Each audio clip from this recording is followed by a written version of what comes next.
ప్రభునందు ప్రియులరా, ఒక బాధాకరమైన విషయం చెప్పడానికి చింతిస్తున్నాను. డాక్టర్ ప్రవీణ్ గారు పగడాల క్రైస్తవ ప్రపంచానికి నా సుపరిచితులే, చాలా పరిచయమైన వ్యక్తి. ఈయన రక్షణ టీవీలో కూడా చాలా మతోన్మాదుల గురించి చాలా వివరణ ఇచ్చారు. ఈయన క్రైస్తవం హక్కుల గురించి చాలా వివరంగా చెప్పారు. క్రైస్తవ్యాన్ని చాలా జ్ఞానాన్ని ఉపదేశాన్ని చేసిన వంటి వ్యక్తి. తనదైన శైలిలో ఇచ్చిన వాక్చాతుర్యం, వాగ్దటి, జ్ఞానాన్ని బట్టి ఆయన రక్షణ టీవీలో ఇతరితర కార్యక్రమాల్లో పాల్గొని దైవ జ్ఞానాన్ని బోధించిన వ్యక్తి.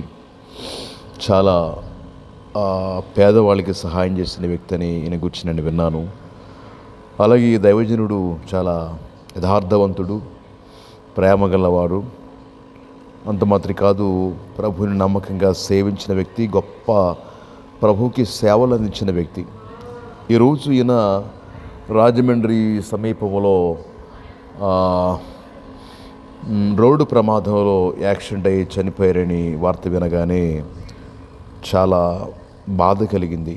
కారణం ఏంటంటే, ఇలాంటి క్రైస్తవ ప్రపంచానికి ఇలాంటి క్రైస్తవ యోధుడు కోల్పోయేమే అనే వేదన నా గుండెను రగిలిస్తుంది. ఈ మరణం చాలా బాధాకరం. ఆయన కుటుంబం కోసం ప్రార్థన చేద్దాం. అలాగే హైదరాబాదులో ఆయన స్వగృహంలో రేపటి దిన అంతిమ యాత్ర కార్యక్రమాలు కార్యక్రమాలు జరుగుతూ ఉన్నాయి. అంతిమ అందరూ ఆ కార్యక్రమంలో పాల్గొని దాని కొరకు ప్రార్థన చేయండి. ఏది ఏమైనా ఆయన లేకపోవడం మన క్రైస్తవ ప్రపంచానికే చాలా బాధాకరం. తెలుగు ప్రజలకు మరి ముఖ్యంగా చాలా బాధాకరం, విషాదమైన సంగతి ఇది. ఆయన కుటుంబం ఆదరణ కొరకు, ఓదార్పు కోసం ప్రార్థన చేద్దాం. ఎందుకు ఇలా జరిగింది అనేది ఇప్పటికీ తెలియట్లేదు, ఎవరికి అర్థం కాని పరిస్థితి. ఎవరైనా ఈ అగత్యానికి పాల్పడి ఉంటారనే విషయం కూడా ఇంకా తెలియదు. సరే, ఏదేమైనా ప్రార్థన చేద్దాం ఈ దైవజన కుటుంబం కొరకు, వారి పరిచర్య కొరకు. God bless you.